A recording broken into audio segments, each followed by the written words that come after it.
Novel Audio presents Taulan, Dragons of Preor Book 2 by Celia Kyle.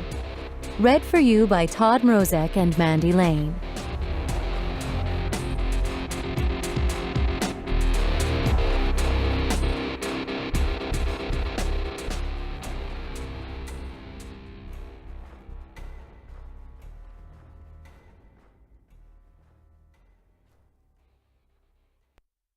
Taulan's nose filled with the stench of burning flesh and singed wings.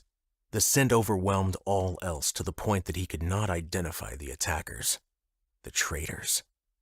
Moments ago, his only concern had been to ensure the Ujal delegation was adequately protected. A request for additional warriors was immediately answered, and he'd sent a half-dozen fierce males to protect the War Master and Ujal both. The moment engineering became vulnerable, the traitors struck. First, one explosion rocked the ship, the vessel listing toward the port. Before he'd opened his mouth to issue orders, another blossomed before him. The starboard side was engulfed in fiery flames for a brief moment.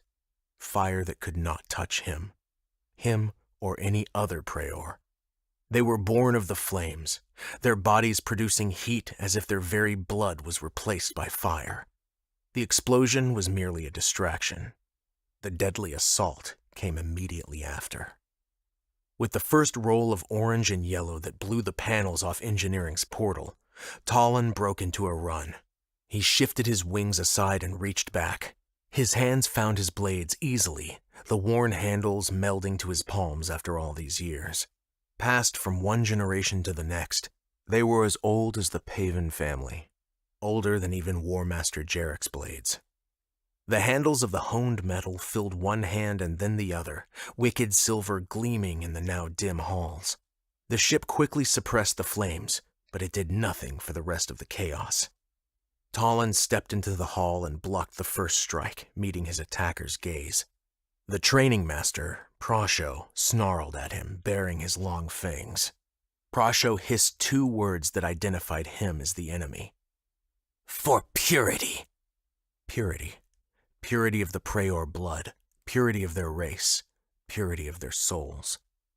The Preor were a dying race, war and disease ravaging their population until their only hope lay in the females on Earth's surface. Without them, they would perish. There would no longer be Preors, what humans called dragons, filling the skies of their home world. The council approved the joining of their races, and the Ujal, a sea-dwelling race who called Earth home as well, brokered the agreement. Yet many still disagreed with the plans. Preor was one. Taulan looked around, spying others who appeared like the male attacking him, males who no longer wore the uniforms of Preor warriors.